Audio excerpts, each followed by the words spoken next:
Trevor, the traction engine, was enjoying his work in the vicarage orchard. Birds were singing and apples were ripening on the trees. It was a lovely day. "Hello, Trevor," said James. "You look as bright and cheerful as my red paint." "Oh, I am," replied Trevor.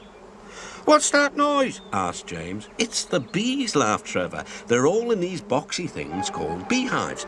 I'm taking them to the station. The vicar says his bees make good honey and is giving some of them to his friends." Just then, Boko, the diesel engine, hummed in. "Take care, you two. Don't make the bees angry. They might sting you." James didn't like being told what to do by the diesel, and he buzzed away. "Goodbye, Trevor," called Boko, and set off to see Duck at the next station. Bill and Ben, the tank engine twins, were busy arranging trucks, but they scampered off when they saw Boko.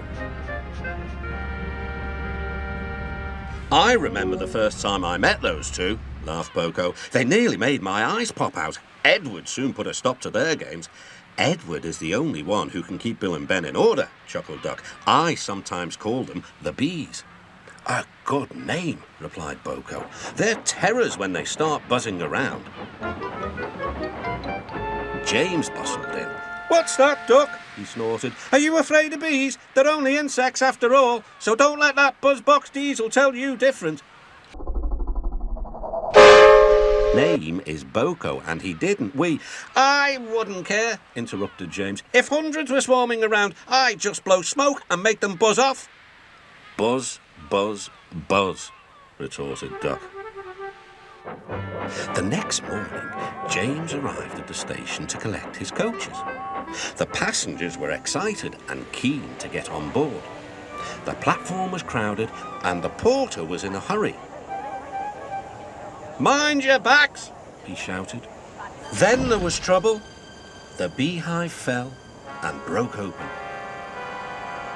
The station cleared like magic. James heard a familiar buzzing. The bees were too cold to be cross, so they buzzed around the fireman hoping he'd mend their hive, but he didn't understand, nor did his driver. So the bees turned to James. His boiler was nice and warm. "Buzz off! Buzz off!" hissed James. One bee burnt his foot. "Ooh, ah, phew, phew!" The bee thought James had burnt him on purpose.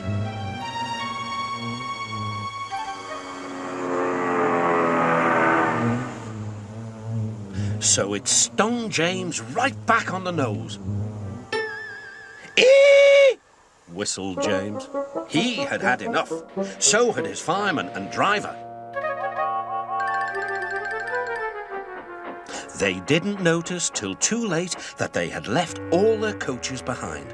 They tried everything to get rid of the bees. First, they spun on the turntable, to no avail. They tried washing them off, but the bees clung harder to James's warm boiler.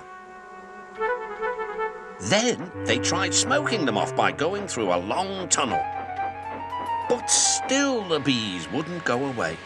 "It's no good, James," said his driver. "We'll just have to go back to the orchard and fetch another hive." James's reply was drowned by the sound of buzzing. The vicar was waiting anxiously for James. When he arrived, the bees swarmed straight into their new home.